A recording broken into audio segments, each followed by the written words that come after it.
ባክሽ ዘወደ ምንም ግማዳችን ከርሻላል ለሄደ ነገራትና ምግብ ውስጥ እንግዳችንን ወደ ምግብ ወሰደላችሁ ይችላል።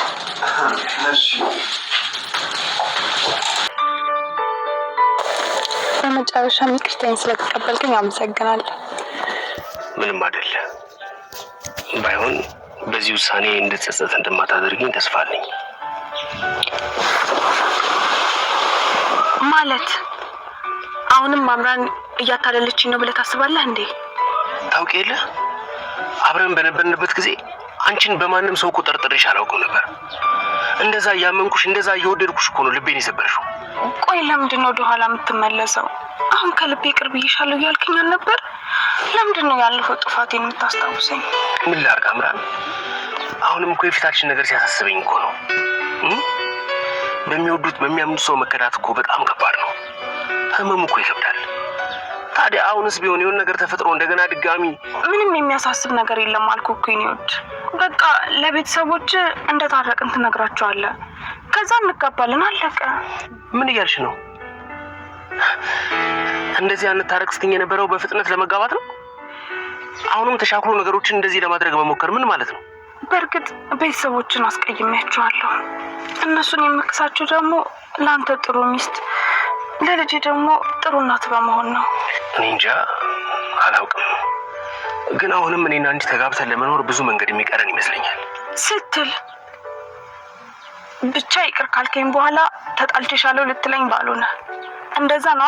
አቶ ላይኩን እንዳሰበው አደረገው። እሱም ምንድነው ለኑሐሚን ቤት እከራይላቸዋለሁ ባለው መሰረት ለኑሐሚን እና እንዲሁም ደግሞ ለአባቷ ቆንጆ ቤት ተከራይቶላቸው አሁን በራሳቸው ቤት እንዲኖሩ አድርገዋል።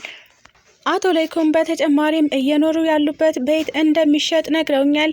ስለዚህ ደግሞ ይህንን ቤት ለአንቺና ለአባትሽ መኖሪያ እገዛላቸዋለሁ ሲል ቃል ገብቶላቸዋል።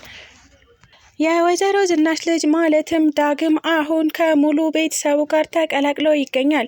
ዳግምም እንግዲህ ወደ አዲስ አበባ ማለትም ወደ እናቱ ቤት ሲመጣ እናቱን እየመጣሁ ነው፣ እናም ለቤተሰቦችሽ ምን ብለሽ እንደምታስተዋውቅኝ አስቢና ጠብቂኝ በማለት አስጠንቅቋት ነበረ።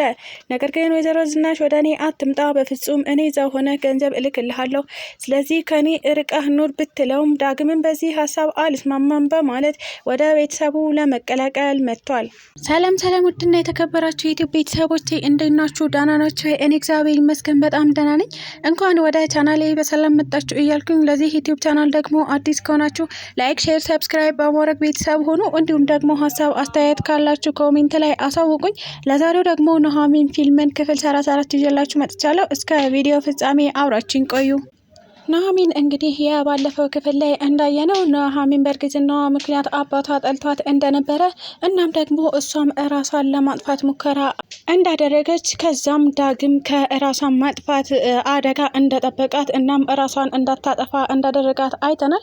ዛሬ ደግሞ እንግዲህ ዳግም ወደ እናቱ ቤት ማለትም ወደ ቤተሰቦች ቤት የተቀላቀለበት ቀን ነው። ዳግምም እንግዲህ በድፍረት አይኑን አጥቦ ነበረ ወደ እናቱ ቤተሰብ ቤት የመጣው። እናቱም እጅግ በጣም በመደንገጥ ዳግም እባክህ ምን ልታደርግ መጣ? ለምን መጣ? እዛሁን እያልኩ እንዴት መጣ ብላ ብትለውም ነገር ግን ዳግም የጓደኛዬ ልጅ ነው ማለት ትችያለሽ፣ ስለዚህ እኔም አፌን ዘግቼ እቀመጥልሻለሁ በማለት ነበረ እንግዲህ ወደ ቤተሰቡ የተቀላቀለው። ይህንን እያየችው ኑሐሚንም አሁን ላይ ከልጅ ጋር ደስተኛ መሆን ትችያለሽ ብላ ወይዘሮ ዝናሽን አስደንግጣታለች። ወይዘሮ ዝናሽም አንቺን አያገባሽም አይመለከትሽም በማለት ነበረ እንግዲህ በነገራችን ላይ ቤት ውስጥ ከገቡ በኋላ ነበረ ኑሐሚንና ዳግም የተዋወቁት ማለት ነው። ምንም ከአደጋ ቢያተርፋትም እንኳን ነገር ግን አልተዋወቁም ነበረ። እንግዲህ ቤት ውስጥ ሲገናኙ ኑሐሚን የወይዘሮ ዝናሽ ልጅ ዳግም መሆኑን ዳግም ደግሞ ኑሐሚን የነ ወይዘሮ ዝናሽ የቤት ሰራተኛ መሆኗን እንግዲህ ቤት ውስጥ ሲገናኙ ነው የተዋወቁት። ኑሐሚን አሁን ላይ እጅግ በጣም ከምንም በላይ ደስተኛ ሆና ትገኛለች። ደስተኛም ያደረጋት እንግዲህ አባቷ ይቅርታ ስላደረገላት እናም ደግሞ አቶ ላይኩን ቤት ተከራይተውላቸው የራሳቸው ቤት እንዲኖሩ ስላደረጋቸው እናም የአባቷ ሕክምና ደግሞ በጥንቃቄ ሊካሄድ ስለሆነ አቶ ላይኩንም ለሁሉም ነገር ቃል እንደገባላት ስታውቅ ነው ኑሐሚን አሁን እጅግ በጣም ድንገታዊ ፈንጠዝያ ላይ ናት ማለት ነው።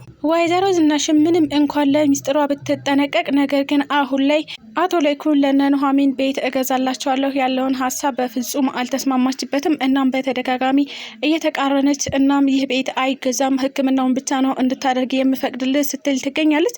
ነገር ግን ኑሐሚን ይህንን አጋጣሚ ተጠቅማ ሚስጥሯን ታፈነደዋለች ብዬ አስባለሁ። ምክንያቱም ዳግምን ወደ ራሷ ያመጣችው እራሷ እንደሆነች እናም ደግሞ ዳግም የሷ በባሏ ላይ ሄዳ የወለደችው ልጅ እንደሆነ ታሳውቅባታለች። ለዚህ ስለምትፈራ እንግዲህ አቶ ለይኩንን አትቃረነውም ብዬ አስባለሁ። ሀሳቧን ቀይራ የኑሐሚን ቤት እንዲገዛላቸው እናም ደግሞ እነሱ በነጻነት እንዲኖሩ ትፈቅድላቸዋለች ብዬ አስባለሁ።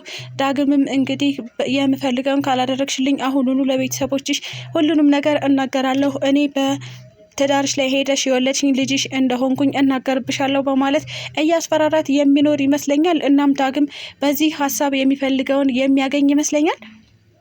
በተደጋጋሚ ቤተሰቦች የመተዋወቅ እፈልጋለሁ፣ ወንድምና እህት ላቃቸው እፈልጋለሁ እያለ ቢጠይቃትም ነገር ግን ተረጋጋ ዳግም፣ እዚህ ቤት የምትቆይበት ጊዜ ብዙ አይሆንም በማለት እያስጠነቀቀችው ትገኛለች። እናም ዳግም እንግዲህ በአሰበው መሰረት እህቱን ተዋወቀ፣ ማለትም ኤሚን ማለት ነው። ኤሚም እጅግ በጣም አይኗን ጥላበት ትገኛለች። እንግዲህ ኤሚ እህትና ወንድም መሆናቸውን አታውቅም።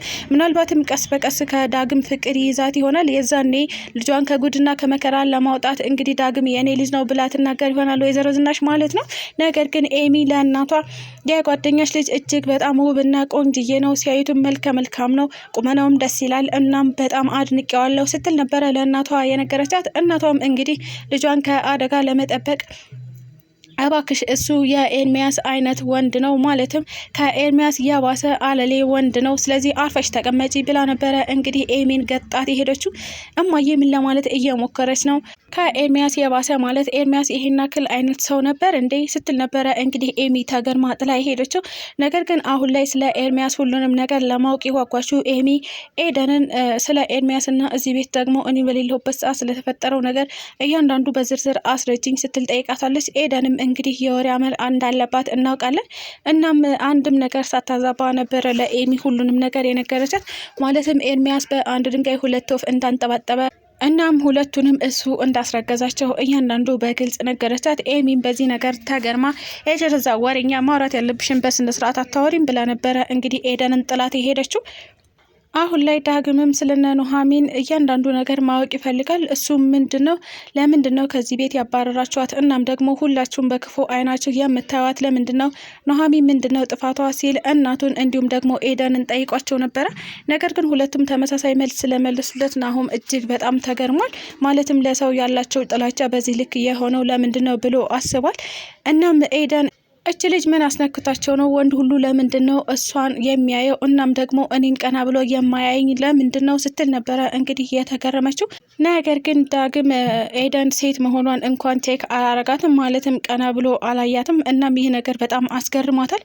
እኔ እንደ ማንኛውም ሰው ቆንጆ ነኝ፣ እናም መልከ መልካም ነኝ፣ ለምንድን ነው ወንዶች ሁሉ እኔን የሚጠሉኝ ስትል ነበረ ያጉረመረመችው። ወይዘሮ ዝናሽም ኑሐሚን የምትባል ልጅ አልሰማበት ወዴት ልሂድ? ለምንድን ነው ሁሉም ሰው ኑሐሚን የሚለው? እና ኑሐሚን ላይ አናቸውን የሚጥሉት ለምንድን ነው ስትል እጅግ በጣም ተገርማለች። እንግዲህ ኑሐሚን በተፈጥሮ ግርማ ሞገስ አላት። እናም ደግሞ ስብዕናዋም ሆነ መልኳ ሁላ ነገሯ እንድትወደድ እያደርጋታል። እናም የኑሐሚንን እድል የዘጉ መስሏቸው ኤደን እና ወይዘሮ ዝናሽ ኑሐሚን ነፍሰ ጡር እንደሆነች ለዳግም ነግረውታል። ዳግምም አትንገሩኝ፣ እኔ ሁሉንም ነገር አውቃለሁ፣ ምክንያቱም እራሷ ሁሉንም ነግራኛለች። ከማን እንዳረገዘች ነው እንጂ ያልነገረችኝ፣ እንዴት እንዳረገዘች፣ በምን አይነት መልኩ እርግዝና እንደተፈጠረባት ነግራኛለች። ስለዚህ ለእኔ ማስረዳት አይጠበቅባቸውም በማለት ነበረ እንግዲህ ጥሏቸው የሄደው። በስከ መጨረሻ እንግዲህ አምራንና ናሆም ናቸው። አምራንና ናሆም አምራን በተደጋጋሚ ይቅርታ በመጠየቅ ናሆም ይቅርታ እንዲያደርግላት አድርጋለች። እናም እጅግ በጣም ደስ ይላል፣ እሷም ደስ ብሏታል። ናሆምም እንግዲህ ይቅርታ አደረግኩልሽ እንጂ ከኔ ጋር ትኖሪያለሽ ማለት አይደለም። ስለዚህ እናትና አባቴ እስከሚያምኑበት ድረስ እኔም በደንብ በትዳሩ እስከማምንበት ድረስ በይቅርታ አብረን እንኖራለን። እናም ቤት እከራይልሻለሁ፣ እዛ ቤት ውስጥ ግን እኔና አንቺ አብረን አንኖርም ሲል ነበረ እንግዲህ የአምራንን ልብ እየሰበረው። ስለተከታተላችሁኝ እጅግ አድርጌ አመሰግናለሁ። ለቻናሌ ደግሞ አዲስ ከሆናችሁ ላይክ፣ ሼር፣ ሰብስክራይብ በማድረግ ቤተሰብ ሁኑ። እንዲሁም ደግሞ ሀሳብ አስተያየት ካላችሁ ኮሜንት ላይ አሳውቁኝ። ኢትዮጵያ ለዘላለም ትኖር እያልኩ ሰናበታችኋለሁ።